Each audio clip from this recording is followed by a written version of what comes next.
Hello everyone, welcome to classes for you.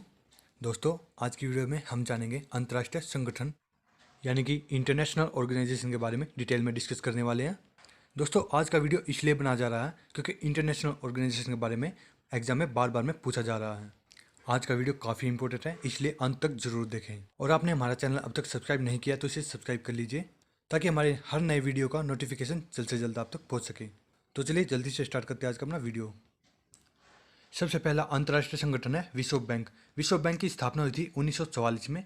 विश्व bank का मुख्यालय स्थित है वाशिंगटन डीसी में। विश्व बैंक के 13वें अध्यक्ष डेविड मालपास हैं। अब हम भारत और विश्व बैंक के बारे में जान लेते हैं। ब्रेटन वुड्स सम्मेलन जून 1944 का एजेंडा तैयार करने वाले 17 देशों में से भारत एक था। यह विश्व बैंक के संस्थापक सदस्यों में से एक है। विश्व बैंक के बारे में जान लेते हैं दोस्तों। विश्व बैंक समूह विकास के हर प्रमुख क्षेत्र में कार्य करता है। यह वित्तीय उत्पादों और तकनीकी सहायता की एक विस्तृत श्रृंखला प्रदान करता है और मदद करने वाले देशों को उन चुनौतियों का सामना करने के लिए नवीन ज्ञान और समाधान उपलब्ध कराता है जिनका वे सामना करते हैं। नेक्स्ट, अगला है अंतर्राष्ट्रीय मुद्रा कोष, जिसको हम IMF भी बोलते हैं। अंतर्राष्ट्रीय मुद्रा कोष की स्थापना हुई थी 1944 में। IMF का मुख्यालय है वाशिंगटन डीसी में। IMF के अध्यक्ष है बुल्गारिया की अर्थशास्त्री क्रिस्टलिना जॉर्जिवा। क्रिस्टलिना जॉर्जिवा को अंतर्राष्ट्रीय मुद्रा कोष का प्रमुख चुना गया है। जॉर्जिवा, जो कि 66 साल की हैं, क्रिस्टिन लगार्ड का स्थान लेंगी। उन्हें 5 साल के लिए नियुक्त किया गया है। उनका कार्यकाल 1 अक्टूबर से शुरू होगा। वह इससे पहले जनवरी 2017 से विश्व बैंक की मुख्य कार्यकारी अधिकारी भी थी। IMF के सदस्यों के बारे में जान लेते हैं। अंतर्राष्ट्रीय मुद्रा कोष 189 देशों का संगठन है। भारत और IMF के बारे में जान लेते हैं। IMF के मूल सदस्यों के रूप में भारत 27 दिसंबर 1945 को शामिल हुआ था। और अब IMF के बारे में जान लेते हैं।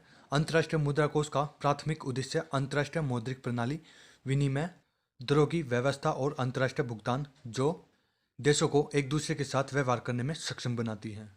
नेक्स्ट, विश्व व्यापार संगठन, जिसको WTO भी बोलते हैं। WTO की स्थापना 1 जनवरी 1995 में हुई थी।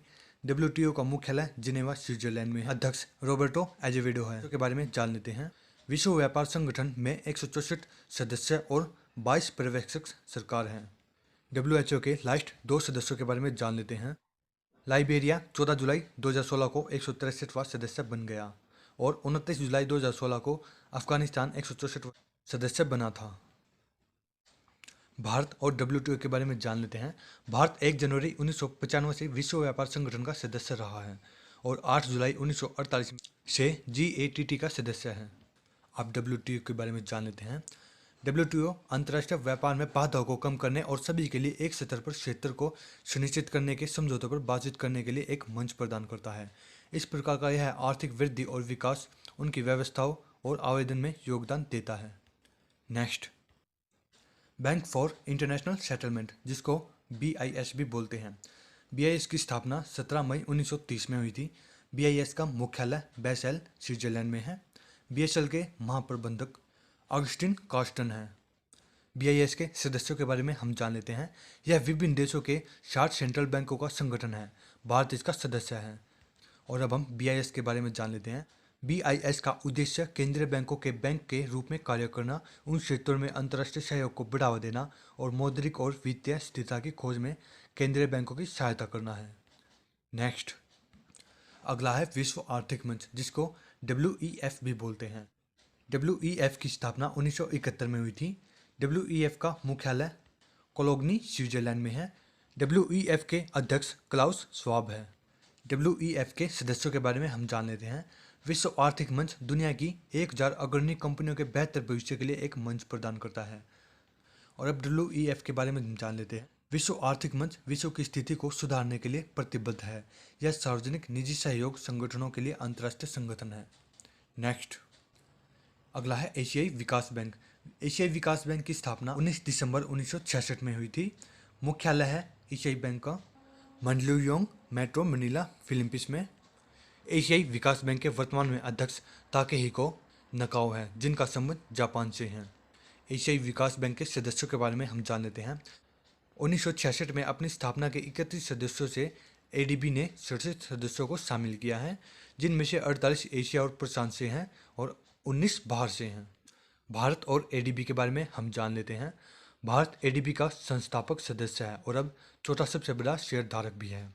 एडीबी के बारे में हम इंपॉर्टेंट पॉइंट जान लेते हैं। एशियाई विकास बैंक का उद्देश्य एशिया और प्रशांत क्षेत्र को गरीबी से मुक्त करना है।